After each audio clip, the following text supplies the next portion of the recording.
Hey everyone, welcome to Nerding.io. I'm JD, and today what we're going to go through is we're actually going to look at a real example of a vibe-coded website I've been working on called the Vibe Coding Retreat. We're going to go through 15 different tips that I've learned along the way and how you can implement them. And with that, let's go ahead and get started. All right, so I'm trying to build this project called the Vibe Coding Retreat, and it's basically a hands-on 4-day lab where I'll go to different cities and work with a small cohort to build so that they can build out their application. Also adding an online experience, trying to do like a very intensive vibe coding and development retreat for different demographics. And I wanted to test myself and show not only that I could like vibe code this completely in a particular way, do it very quickly, but figure out like different lessons learned, pitfalls, whatever, and kind of share them out. So I decided to go with V0.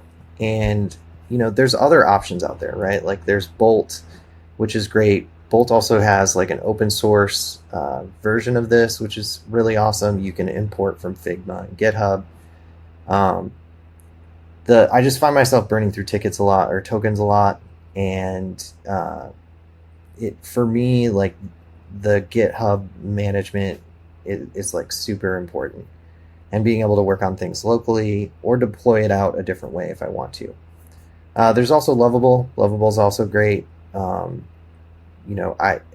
reason that I go with V0 though is because V0 specifically has like niched down.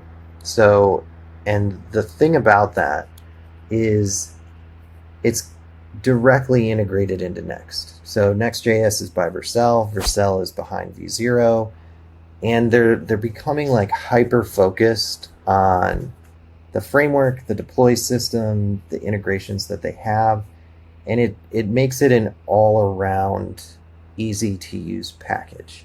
They also have their own model that you can actually use in different tools like Cursor. And to me, that overall experience is incredibly important. I also like the fact that because it's kind of niche and because it's fine-tuned, you have the most up-to-date version on the frameworks and things that you're trying to learn. And so again, that's why I go with V0. The UI that it comes up with is great. And so that's what I'm going to kind of stick with and kind of show. So what we're going to do is we're going to go through 15 different techniques that I've learned while vibe coding the coding retreat. And the things that you'll see like on this page, right, are how to embed videos, how to include images, how can you make things dynamic, how can you connect it to Stripe. So I have information that's feeding this from different like data sources. I have the ability to connect to Stripe, but also take the discount and automatically apply it. So like, how can we actually go through and build those types of solutions where you can see it's actually going to connect and automatically give the discount, as well as like counters and how you can actually submit forms. The other thing about this is we can actually go through, and in the cities, you can submit new cities and you can actually vote. And there's different security practices that you kind of want to put up against that, just to make sure that you're not completely wide open. And so those are some of the things that we'll kind of go through, not only in the vibe coding retreat, but today is like, what are some quick tips in order to just have things that you watch out for. Real quick, everyone, if you haven't already, please remember to like and subscribe. It helps more than you know. Also, take a look at the Vibe Coding Retreat. If you see a city that you're interested in, I'd love to come visit. And with that, let's get back to it. All right, so this is kind of your editor view. And you can see like you have access to projects, which project you're on, different ways to interface with this, if you're going to share, publish, etc. You have your version history. And we have different ways to kind of view things or select things. You can actually see your code. And then what the first tip is, if you're not familiar with being able to write code, like first you can actually talk into the chat, right? So you can actually type in here to say like, oh, I want a new footer or whatever. And basically that will actually go in and make the modification in the chat. But you can also go in and you can do the design. And if now you're selecting, as you're hovering, you can actually come in here and edit. So this is showing you what kind of a component it is. You can copy that component, you can delete it, you can come over here, you can change different aspects of it. Same thing with like a button, for instance. We can do the entire div, we can actually get that single element. If we come to the div, we can actually see our typography, we can change our colors. And as you can see, it's pulling in Tailwind. So Tailwind is another framework that you can use in order to style this. And as you're hovering, right, you can kind of see the changes. So you can also do custom, right? You can change the background. So color is the font color, background is the background. You can change the bidirectional, or not bidirectional, the directional layout, the alignment, how this is going to be a gap in between these. So as you can see, my alignment is center, my justification center. I could do a column this way if I wanted to make it go up and down. So there's all these different ways that you can actually change this, this project. I'm not going to save, but it gives you the option to save. Once you save, it would actually change the version, right? So that's the first tip, is you can actually come in here, even if you don't know how to code. You can come in here and use the design tab. So on the flip side, for me, it's actually easier to go in and change the code. So if I want to come in here and actually change the code of the main page, which is our hero, I can come in and say that I want to change the about to something like me, and then go preview, and you can see that it's changed, right? So again, we can do changes that way, where you come in and manually change the chat or the code. So you have your chat, your design, your code, and then you all have the preview menu, or the preview at the same time. The next thing you can do is you can actually copy and paste images. So if you can see right here, I actually have an image of something that I wanted to pull from. As an example of like just giving me the prompt, I had an image that I wanted to pull in. I can also use that image to come up with different design concepts. So let's say I go into the community and I see something that I really like. A couple different things you can do. You could actually open it and get the code, but you can also take a screenshot of it. It doesn't have to be the community, anything really. And in Mac, I use Command Control Shift 4, but you can do a clip, and then we could come over here and we can actually just paste. So Command C, Command V, and we now have our image in here. So this message you won't necessarily see. We're actually going to talk about that in a minute, and it's basically that this chat has hit its max limit. So let's go into the next tip. So what you can do is you can actually also paste URLs. So let's say I wanted to get inspiration from nen.io. I could actually paste this in to v0 and tell it that I wanted that particular type of style. Look at that. And what it'll do is it'll actually go out and get a preview of that URL. All right, so we've kind of seen how we can make some edits. Now that we've made some edits, how do we actually view this? So there's a couple of different things. Again, we've talked about revision. So revision, you can actually go backwards if you want. So I have 80 different revisions. This is my entire history. What I can do is I could actually click one, or over here in the chat, you can see this version. You can view or restore. If you restore, it's going to revert back to that code. If you want to view, you can actually click the view and it will change it back to the original piece, right? So if I wanted to go, so this is where my starting point was, and then I can actually go back to the latest revision and actually view in between all the different stages that I went through. Another thing is you can actually open this in another tab. This will allow you to share this version. Now, it's important to know that this version it has an ID. So if you share that, once you open in that tab, it's only going to share that state of your version. So that's really important. Other things you can do are like full screen. This is really good for like quick edit, just kind of seeing. If you want to share your project, you can actually come up here and click share, and you can do unlisted and do a copy link. You can also put it as public if you want, so that you can share with the rest of the group.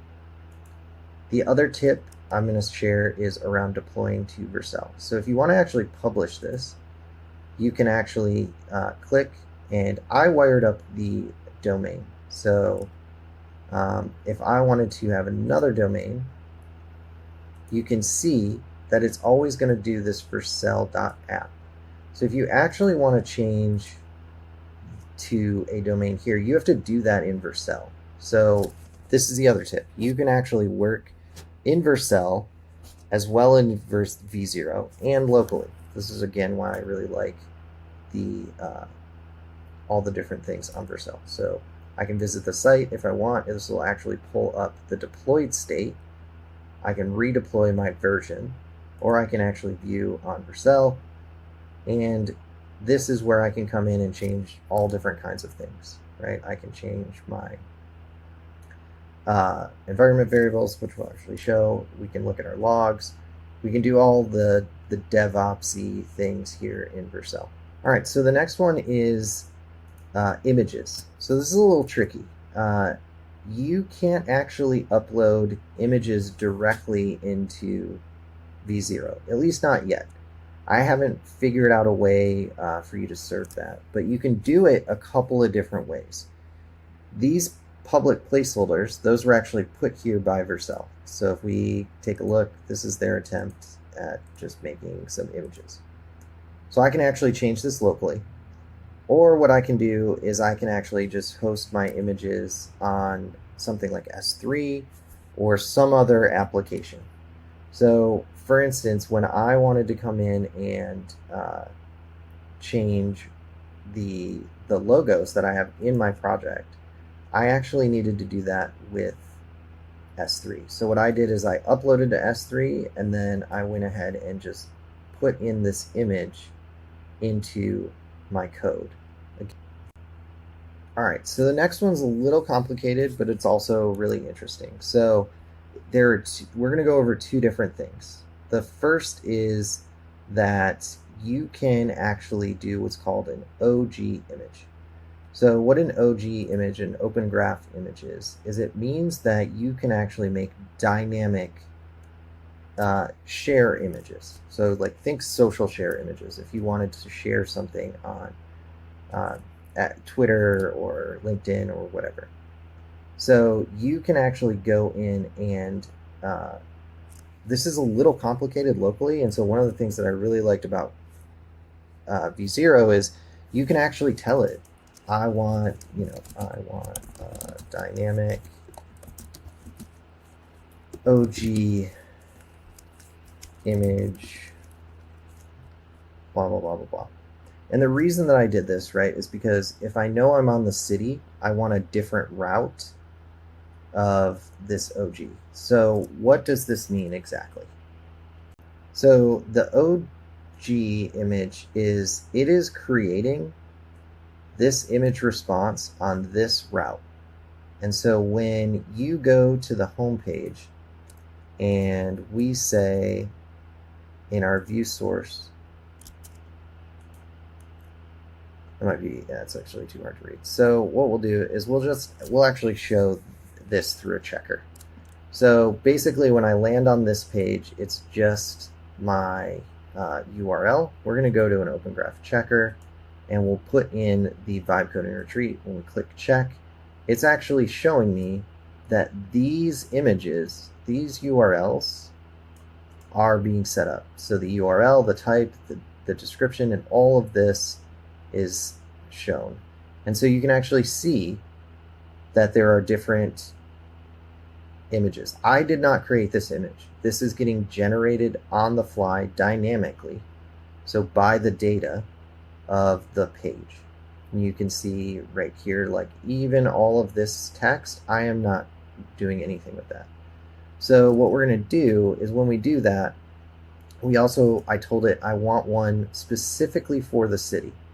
So now if we come in here and we go to cities and we say we want Detroit, and we copy this and we put it in our OG tag, we're going to get a different image tag.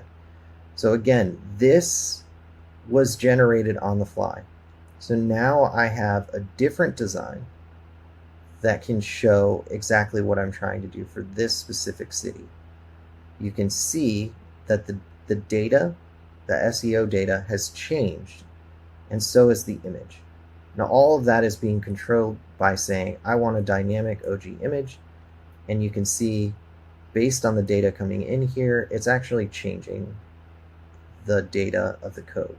Now this isn't one that you can edit in the design, but it's a fun little trick to try in the chat to actually build out this city or build out this OG route and then test in an OpenGraph tester. Again, you can see what the template is. Along those same lines, you can actually tell it in the chat to generate the sitemap as well as the robots and other like 404 pages as well. So what you can actually do is just say, you know, I want best SEO practices for sitemap, robots, and 404. And when you do that, what'll actually happen is it is actually going to create the not found, which we can see. And I actually haven't tried yet if we can test that in our UI. So let's go ahead and see. If we go to preview and we just type in something random, we want to see a 404 page. All right, so it doesn't work in the editor, but what it will work on is here. So if we just type in something random, we get a 404 page. And again, this is generated by vibe coding. I told it I wanted it lightweight, super interactive, and a 404 page with best SEO standards. There's no images on this. It just makes it easier to load. And I have ways to get back home. I can go to the root, or I can go to browse the cities. The other thing it's going to generate is the robots. So this is pretty simple. Just going to pick up some best practices for user agents and SEO, and then it gives me my sitemap, which again is something that we're going to use because when we look at the sitemap, we want to know best practices around the sitemap, but we also made dynamic cities, right? We want to be able to add to those cities, so those cities are dynamic. So if I wanted to create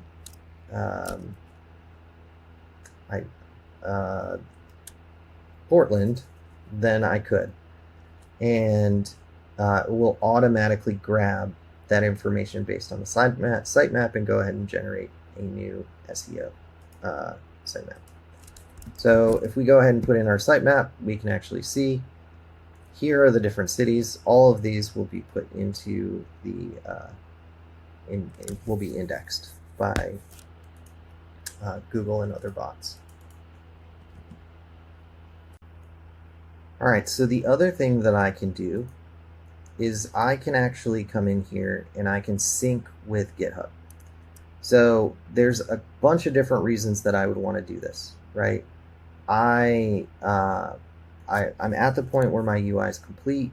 I want to publish, or I've already published, which is the deploy. But I also want to make sure that everything that I've done is in sync and saved to GitHub. So you kept seeing all of those things where it saves. Well, that history right here is being saved in v0. It's not being saved in GitHub. So if I want to actually save this in GitHub, then all I need to do is push changes. And when I push those changes to GitHub, it's just going to push to my main directory and sync that branch. Real quick, everyone, if you haven't already, please remember to like and subscribe. It helps more than you know. Also, take a look at the Vibe Coding Retreat. If you see a city that you're interested in, I'd love to come visit. And with that, let's get back to it. So now that this is synced, we can actually do a bunch of different things. Our developers can actually, like, let's say we're a product manager and we've made our UI changes and we're actually handing this off to the developer. Well, now, if you're not familiar with GitHub, you've already synced your changes. You have the ability to send this to your developer and they can pick it up and start working with it. We're going to go back to like the idea of forking as well. So remember when I took a picture, and I'll just take any picture and pasted it in here. We saw this message that says your message and attachment are now close to exceeding the context window. What that means is all the changes that I've done, every single one of these 80 for revisions in this single chat it's running out, right? It's running out of space. So what we need to do is start a new chat. And so we can do that by forking into a new chat.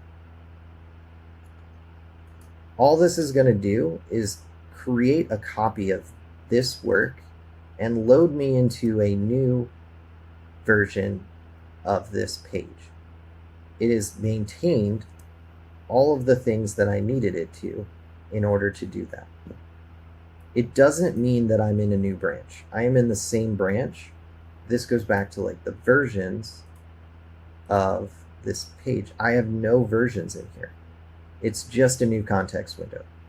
New context window, same branch. So where this is pretty interesting is like, so now I can take this branch and I can actually develop it locally. And I'm not going to really like go through too much of that, other than it just requires the same thing that you would normally do with GitHub. You can actually just connect, copy, and pull it down locally. Now that I'm in locally, what I can do is I can actually make changes. So you can see here I have like my Apple Touch icon, my fave icon, and things like that. So that when I'm back here, you can actually see in the browser tab that the little icon, right? And so what that means is we can actually upload these changes or images if we want, or make changes to this file and actually make a git commit. So I'm working locally, I'm making a change, and let's just find something in like the footer, and we'll go ahead and make a change. So instead of saying 2025, I'll say update full year. This way it will automatically update every single time. I can go ahead and save this locally. I can be in my terminal. I can say git status.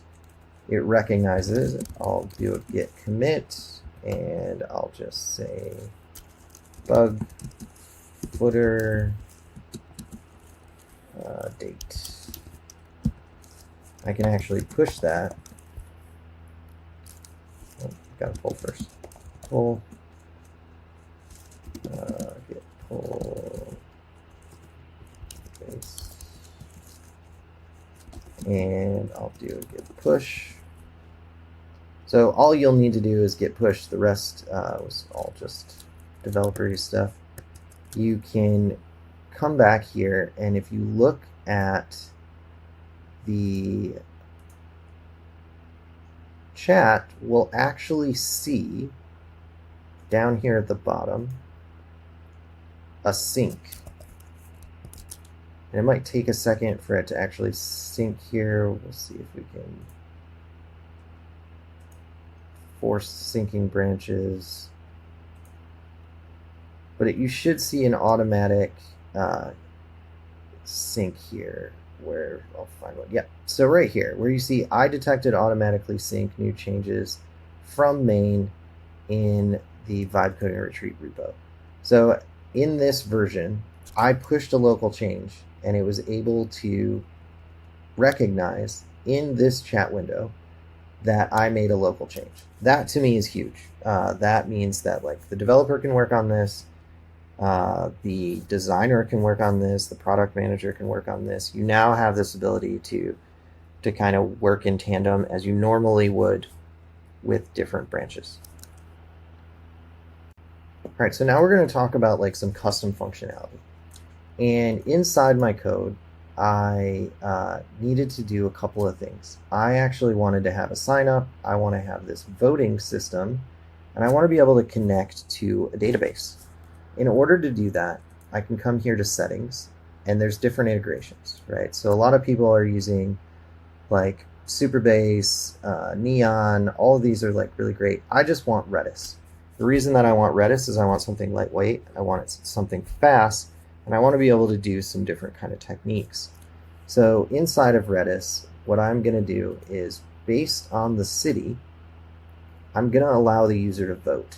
So if I come in here and I say I want to vote, and we'll just whatever, sure.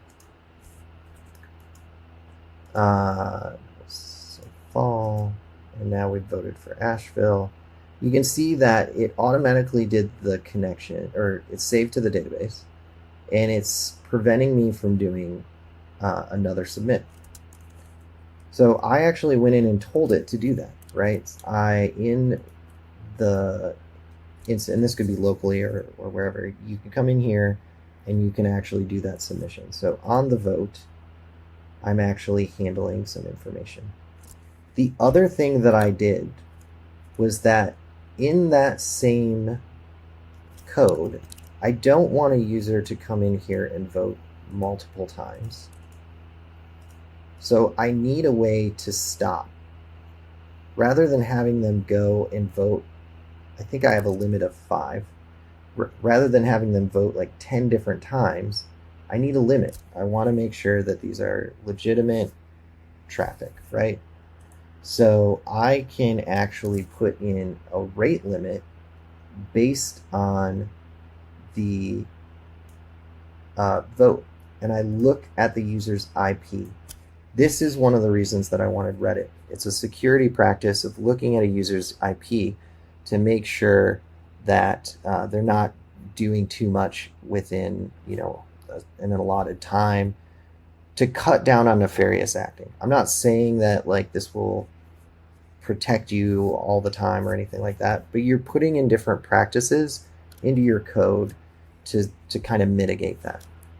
So by looking at a person's IP address, I can see how many votes have they done in the past day, and that's been cached so that if they hit that result, they will see an error. You can only vote however many times per day, and otherwise submit.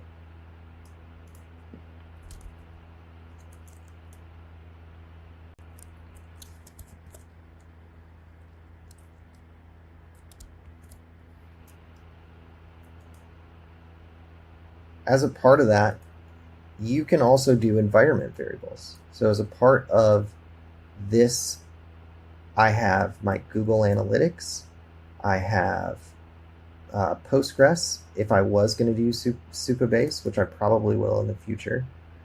I have my JWT secrets, I have admin stuff, I have my deployments, I have my Stripe information, I have different variables that are specific of defaults, what city, my Redis URL. So there's all these different environment variables of how I can actually configure this, right? So with the Stripe variable, that's coming into play in my pricing.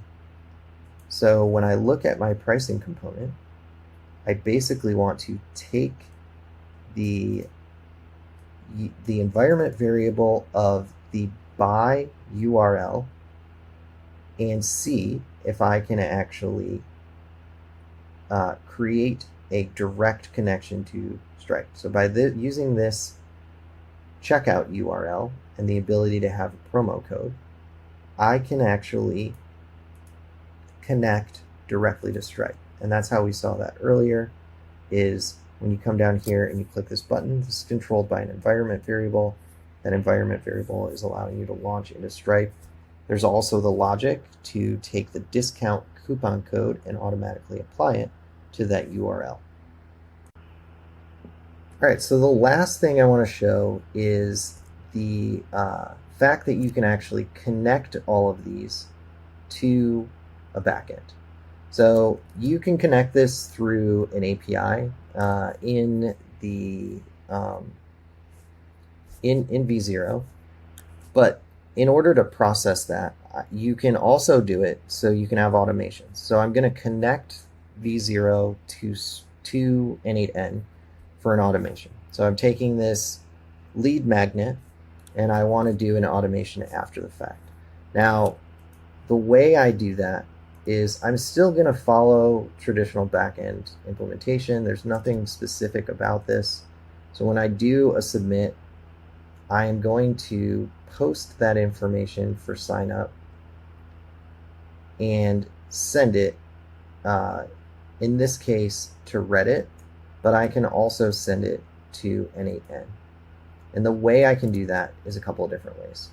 So I actually used Claude to come up with this user flow. Again, we're just trying to see if we can vibe code most of this. So what I did was I told it what I was trying to do. I took a picture and I asked it for a N8N work. So as you can see here, I basically took pictures of the image of the form and I said, I need to create an N8N sales pipeline, and here's all the information that I have. It was trying to pull from, I have some N8N automations, and it gave me like all of this information. So instead I was telling it, okay, well, create one at a time. When I did that, it actually gives me the code. You can copy that code. You can actually paste it into N8N, and now you have a little workflow. The reason I had to go through and make some edits, of course, but like the reason that this will work is this idea of a webhook. So you can actually send information to a webhook. You can post that same as you would a URL. You can do authentication, so that way you can protect against malicious activity. You can also make sure that you have like the Reddit rate limiting on there so they can't submit a bunch of different emails all the time. And then after the fact, once this is set and connected to Redis, I can do my normal automation, right? I can actually take that, add it to Google Sheets, so I can make that easier to put in, or put in a different CRM. I can check if they're interested in a particular path. I can then email that person based on, I use Plunk, but you can use any